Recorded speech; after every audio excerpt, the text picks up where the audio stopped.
शाही धर्म का। ये शॉर्ट नोट्स है, आपको बता दें शॉर्ट नोट्स है, इसका पूरा डिटेल से हम लोग क्लास में पूरा करेंगे, अभी रिवीजन का ये। हेलो स्टूडेंट, स्वागत है आपके अपने यूट्यूब चैनल में।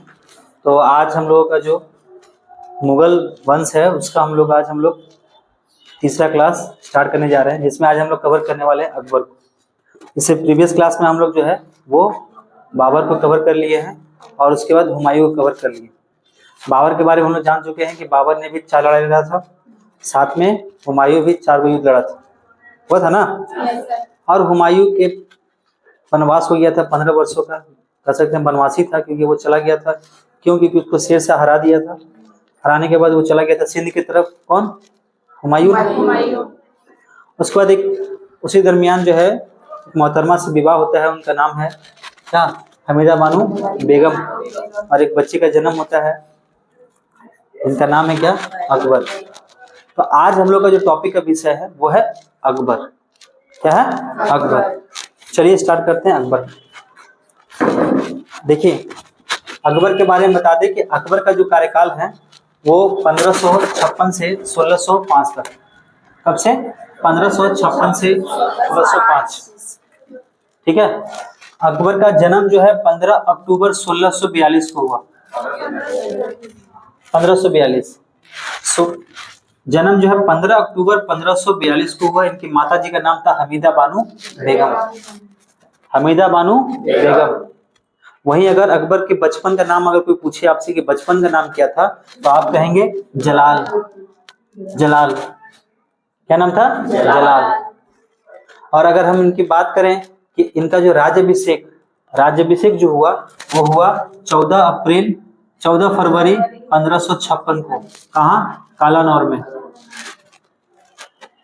राज्याभिषेक हुआ है 14 फरवरी 1556 को। कहाँ? कालानौर में।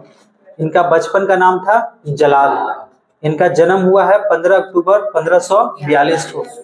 माता का नाम है हमीदा बानो बेगम। और अकबर का जो कार्यकाल है वो कार्यकाल है 1556 से लेकर 1605। क्लियर यहाँ तक? आगे बढ़ते हैं, आइए देखते हैं। जब ये गद्दी पर बैठे थे तो उस समय में एक उपाधि धारण किए थे, और वो किस उपाधि के नाम से वो गद्दी पर बैठे थे? गाजी की उपाधि धारण किए थे। गाजी की उपाधि धारण किए थे। और उसका नाम क्या था? उनका जो नाम है वो क्या है? जलालुद्दीन मोहम्मद अकबर बादशाही। जलालुद्दीन मोहम्मद अकबर बादशाही, जिन्हें हम लोग अकबर के नाम से जानते हैं। ठीक है। अब अकबर के बारे में बता दें कि अकबर का एक अंगरक्षक कह सकते हैं, अंगरक्षक, जिनका नाम था बैरम खां। ध्यान दीजिएगा, बैरम खां। तो बैरम खां अकबर का संरक्षक था। क्या था? संरक्षक था। और बैरम खां जो है 1556 से लेकर 1560 तक था, जिसे अकबर जो है प्यार से इन्हें खानी बाबा कहकर पुकारता था। खानी बाबा कहकर पुकारता था। लेकिन कहा जाता है ना कि जब मान लीजिए कि यहाँ के मालिक कोई और है और दूसरे लोगों का दबदबा ज्यादा असर होने लगता है, तो अकबर और बैरम खां के साथ में भी यही हुआ। बैरम खां का वर्चस्व धीरे धीरे जो है दबदबा बढ़ता जा रहा था, जिससे अकबर को बाद में बताया गया कि अगर ऐसा रहा तो बैरम खां पता चलेगा कि वो क्या बन गया? राजा बन गया। तो कहीं ना कहीं आपको इनको रास्ता से हटाना होगा। तो अकबर जो है कहा जाता है कि इनको छुट्टी पे भेज देता है, कहता है कि आप जाइए घूम फिर के आइए। तो अजमेर जाने के दरमियान जो है पाटन जगह है, इस पाटन में बैरम खां की हत्या करवा दी जाती है मुबारक खां के द्वारा। किसके द्वारा? मुबारक खां के द्वारा। किसका? बैरम खां का। अब बैरम खां उसका क्या था? अंगरक्षक कह सकते हैं, संरक्षक कह सकते हैं। ठीक है। किसका? अकबर का। प्यार से अकबर बैरम खां को क्या बोलते थे? खानी बाबा। ठीक है। अब आप सुने होंगे पानीपत का प्रथम युद्ध। पानीपत का प्रथम युद्ध कब हुआ था? 21 अप्रैल 1526 को, जो हुआ था बाबर और इब्राहिम लोदी के बीच। अब आप सुनेंगे पानीपत का दूसरा युद्ध। पानीपत का दूसरा युद्ध। तो पानीपत का दूसरा युद्ध जो है वो 5 नवंबर 1556, याद रखिएगा। पहला कब हुआ था? 21 अप्रैल 1526, वो हुआ था बाबर और इब्राहिम लोदी के बीच, ठीक। और दूसरा जो हो रहा है सेकेंड, वो हुआ है किसके साथ? अकबर, सॉरी तारीख बताना पहले, 5 नवंबर 1556 को, और ये हुआ है अकबर और हेमू के बीच, अकबर और हेमू के बीच। तो ध्यान रखिएगा, देख लीजिए आप कितने वर्षों का अंतर है? 30 वर्षों का अंतर है ना। तो पानीपत का पहला युद्ध 1526 और दूसरा युद्ध 1556, याद हो गया। 30 वर्षों का अंतर है। पानीपत का दूसरा युद्ध 1556, किसके बीच? अकबर और हेमू के बीच। किसके बीच? अकबर और हेमू के बीच। क्लियर है? अब ये तारीख कोई पूछे तो 5 नवंबर और ये अप्रैल। क्लियर है यहाँ पे? आइए आगे बढ़ते हैं और देखते हैं। आप नाम सुनेंगे महाराणा प्रताप का, जो मेवाड़ के शासक थे। महाराणा प्रताप, महाराणा प्रताप मेवाड़ के बहुत शक्तिशाली शासक थे, और इनका युद्ध जो है 18 जून 1576 को, 18 जून 1576 को हल्दी घाटी के युद्ध से, आप जानते हैं उस युद्ध को, हल्दी घाटी का युद्ध के नाम से आप इस युद्ध को जानते हैं। वैसे अकबर ने बहुत सारे युद्ध लड़ा है, अभी हम बात करेंगे कल उसके बारे में, ठीक है। तो हल्दी घाटी का जो युद्ध है वो 18 जून 1576 को, 18 जून 1576 को मेवाड़ के शासक महाराणा प्रताप के साथ हुआ, और इसमें अकबर की विजय हुई। क्या हो गई? विजय हो गई। अब अकबर के तरफ से मान सिंह और आसफ खां, अकबर चूंकि मुगल का ही ना शासक है, तो मुगल का सेनापति, अगर सवाल पूछे हल्दी घाटी के युद्ध में मुगल सेनापति कौन था जिसने महाराणा प्रताप के साथ में युद्ध लड़ा, तो वो है मान सिंह और आसफ खां। हल्दी घाटी का युद्ध कब हुआ? 18 जून 1576। किसके साथ होता है? तो अकबर और महाराणा प्रताप के साथ। महाराणा प्रताप कहाँ के शासक थे? मेवाड़ के शासक थे। क्लियर है यहाँ पे? और आपको बता दें कि मान सिंह जो था ना, मान सिंह अकबर का सेनापति था। मान सिंह अकबर का सेनापति के रूप में जाना जाता था, ठीक है। और तो स्वाभाविक है, तो लीड कौन करेगा? सेना का नेतृत्व कौन करेगा? मान सिंह ही करेगा। जब सेनापति है तो मान सिंह ने करेगा नेतृत्व, तो लड़ाई लड़ता है, ठीक। अब आगे बात करते हैं, कुछ फैक्ट्स बात करते हैं हम लोग, ध्यान दीजिएगा। गुजरात का एक दौरा चल रहा था इनका, गुजरात में एक युद्ध के लिए निकले हुए थे, और ये युद्ध लड़ा था वहां पे, और वहीं पे युद्ध में विजय होने के बाद जब वो और वहां से निकल रहा था, तो वहां पे उसने पहली बार पुर्तगालियों से मिला और पहली बार उसने समुद्र को देखा। तो अकबर किस दरमियान समुद्र को देखा? तो आप कहिएगा गुजरात विजय के दौरान, ठीक है। तो वो उसने पहली बार समुद्र को देखा। कहाँ देखा? तो गुजरात में देखा। कहाँ देखा? गुजरात में देखा। अब आपको पता है कि अकबर के दरबार में कुछ लोग थे जिसको हम लोग किस नाम से जानते थे? नवरत्न के रूप में समझते हैं ना, जानते हैं ना, नवरत्न। तो उसमें से कुछ हम लोग बात करने वाले हैं, ध्यान दीजिएगा। अगर हम चित्रकार की बात करते हैं तो अकबर के दरबार में अब्दुल समद, दसबंद एवं बशावन, ये लोग प्रमुख रूप से चित्रकार थे इनके दरबार में, और सबसे प्रमुख थे अब्दुल समद। वहीं अगर संगीतकार की बात करते हैं तो संगीतकार में आप नाम सुनेंगे तानसेन। उसके बाद आप सुनेंगे बाज बहादुर, बाबा रामदास और बैजू बावरा, ठीक है। ये सभी इनके संगीतकार थे। अकबर का शासन प्रणाली कैसा था? तो वो मनसबदारी प्रथा, ठीक है। तो मनसबदारी प्रथा के अंतर्गत अकबर का शासन प्रणाली चल रहा था। अकबर के बारे में पूछेगा कि इनके समय में कौन सा काल को हम लोग बता सकते हैं, तो ये स्थापत्य कला का काल इसे कह सकते हैं। इनके काल को स्थापत्य कला का काल कह सकते हैं। स्थापत्य का मतलब बहुत कुछ का इन्होंने क्या करवाया था, निर्माण करवाया था, स्थापना करवाया था। ठीक, बहुत कुछ का आगे पढ़ेंगे, कल का हम लोग चैप्टर यही रहेगा। उसके बाद अकबर का जो राज कवि थे उसका नाम था फैजी। क्या था? फैजी। ठीक है, और फैजी था कौन? तो फैजी अबुल फजल का बड़ा भाई था।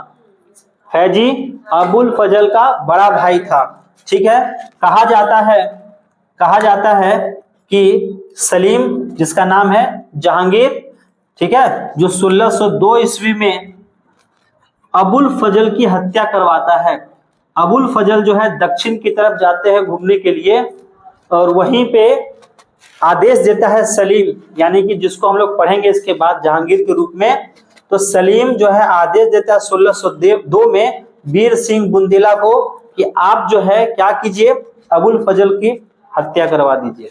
और अबुल फजल की हत्या जो है वीर सिंह बुंदेला करते हैं।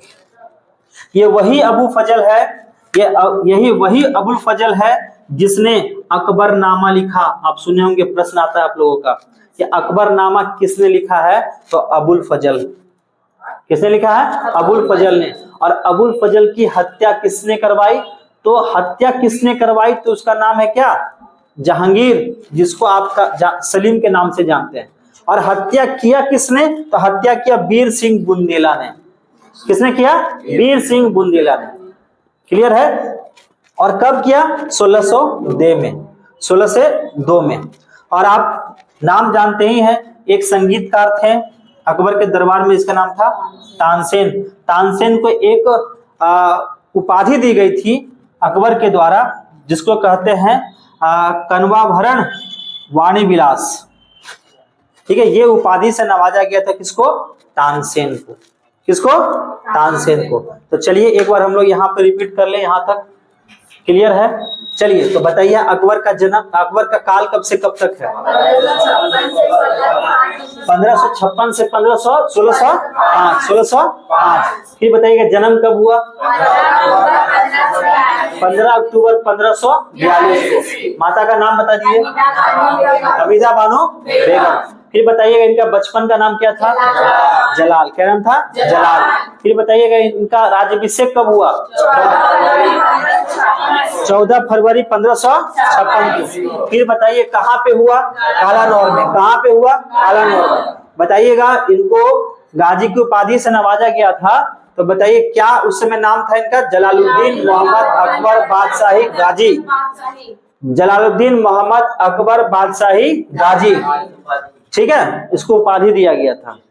उसके बाद अगर कोई पूछे आपसे कि बताइए कि इनका संरक्षक कौन था, तो क्या नाम बताइएगा? बैरम खां। कौन था? बैरम खां। अब बैरम खां कब से कब तक? तो 1556 से 60 में। और बैरम खां को प्यार से क्या कहा जाता था? हानी बाबा। क्या कहते थे? हानी बाबा। और पानीपत, बैरम खां की मृत्यु कब हुई, कब करवाया गया? 1560 में। 1560 में। और कहां पे करवाया गया? पाटन में। और हत्या किया किसने? मुबारक खां द्वारा। ठीक है, बताइए पानीपत का दूसरा युद्ध 5 नवंबर 1556 किसके किसके बीच? अकबर और बेगम के बीच। हल्दी घाटी का युद्ध कब हुआ? चलिए किसके साथ हुआ? महाराणा प्रताप के साथ। ठीक है, आप बताइए हल्दी घाटी में जो सेनापति थे जिसके नेतृत्व में लड़ा जा रहा था वो कौन था? मान सिंह और आसफ का। कोई पूछे आपसे अकबर का सेनापति कौन? मान सिंह। कौन है? मान सिंह। क्लियर है? चित्रकार के रूप में अकबर के दरबार में कौन कौन थे? अब्दुल समद, दसवन और बशावन। क्लियर है? संगीतकार के रूप में कौन कौन थे? तानसेन, बाज बहादुर, बाबा रामदास और बैजू बावरा। बैजू बावरा। शासन प्रणाली कैसी थी? मनसबदारी। ठीक है, और कौन सा काल था इसका? समय का काल क्या था? स्थापत्य कला की काल कहते हैं इसके काल को। किसी काल को? अकबर के काल को। राज कवि कौन थे? फैजी। राज कवि कौन था? फैजी। फैजी किसका बड़ा भाई था? अबुल फजल का। अबुल फजल की हत्या किसने करवाई? किसने करवाई? सलीम ने, यानी कि जहांगीर ने। किसने की? वीर सिंह बुंदेला। वीर सिंह बुंदेला कब किया? 1602 में। 1602 में। उसके बाद अकबरनामा किसके द्वारा? अबुल फजल के द्वारा। तानसेन को क्या उपाधि दिया गया था? कन्वाभरण वाणी विलास। ठीक है। उसके बाद अकबर ने पहली बार समुद्र कब देखा? गुजरात विजय के दौरान। ठीक। अब आइए आगे कुछ बचा हुआ उसको देख लेते हैं। देखिए इसके समय में एक जो राजस्व की प्राप्ति होती थी ना, जो राजस्व उन लोग लाता था, ठीक है, राजस्व की प्राप्ति होती थी जब्ती प्रणाली के माध्यम से। जब्ती प्रणाली के माध्यम से। ठीक है। उसके बाद यहाँ पे कहा जाता है अकबर जो है दीने इलाही धर्म का प्रधान पुरोहित के रूप में जाना जाता है। दीने इलाही धर्म का। ये शॉर्ट नोट्स है, आपको बता दें शॉर्ट नोट्स है। इसका पूरा डिटेल से हम लोग क्लास में पूरा करेंगे, अभी रिवीजन का ये शॉर्ट नोट्स है। ठीक है। तो दीने इलाही धर्म का प्रधान पुरोहित कौन था? अकबर। और आपको बता दें, आपको जान के आश्चर्य होगा कि प्रथम एवं अंतिम हिंदू जो था जिसने इस धर्म दीने इलाही धर्म को स्वीकार किया था वो कौन था? बीरबल। कौन था? बीरबल। याद रखिएगा। उसके बाद इसने एक अनुवाद विभाग बनाया था, याद रखना, अनुवाद विभाग। और इस अनुवाद विभाग में देखो नकीब खां, अब्दुल कादिर, बदायूनी, याद रखना है बीबीआई है नाम, हाँ बदायूनी तथा शेख सुल्तान ये एक अनुवाद विभाग का डिपार्टमेंट के ये लोग आदमी लोग था। और कहा जाता है कि महाभारत और रामायण का फारसी में अनुवाद भी करवाया गया था। महाभारत और फारसी का, महाभारत और रामायण का किसमें अनुवाद? फारसी में अनुवाद। ठीक है। जिसका नाम रखा गया था रजनामा। क्या रखा गया था? रजनामा। क्लियर है। तो ये आपका अकबर का शॉर्ट नोट्स है। कल इसका हम लोग आगे चलेंगे। कुछ रिवीजन हुआ आप लोग का? याद हुआ कुछ? मिलते हैं कल हम लोग।